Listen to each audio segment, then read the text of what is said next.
Elon మాస్క్ను ఒకప్పుడు పొగిడినటువంటి Trump, అలాగే ట్రంప్ను ఒకప్పుడు పొగిడిన ఎలన్ మాస్క్ ఇద్దరు ఒకళ్ళనొకళ్ళు తిట్టుకుంటున్నారు.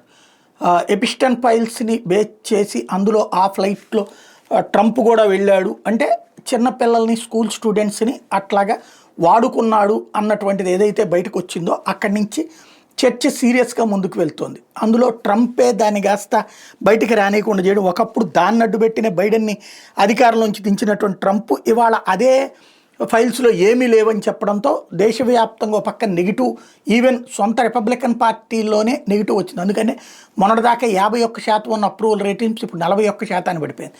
దీంతో దాన్ని కవర్ చేసుకోవడానికి ట్రంప్ ప్రయత్నిస్తున్నటువంటి వేళ పదే పదే ఎలన్ మాస్క్ రైట్ చేస్తున్నాడు. ఎందుకంటే ట్రంప్ టీం ఏం చేస్తుంది, అతని వ్యాపారాలని డ్యామేజ్ చేస్తుంది.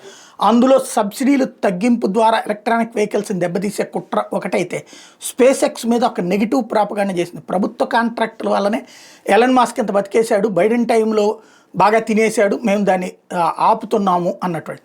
అయితే స్పేస్ ఎక్స్ దీని మీద వివరణ ఇచ్చింది. మా వలన అమెరికా ప్రజలకి డబ్బులు మిగిలినవి తప్పించి అమెరికా వలన మాకు కొత్తగా వచ్చిన లాభం ఏమీ లేదు అంటూ $40 బిలియన్ మిగిలినవి అన్నటువంటి వాళ్ళ రిపోర్ట్స్ని ఇక్కడ మెన్షన్ చేసుకొచ్చింది.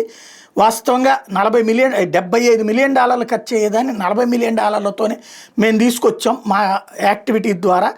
అట్లాగే ఏదైతే టోటల్గా వచ్చేటప్పటికి $22 బిలియన్ మాత్రమే గవర్నమెంట్ కాంట్రాక్ట్స్ మేము చేసింది, మిగతా అన్ని ప్రైవేట్ కాంట్రాక్ట్సే.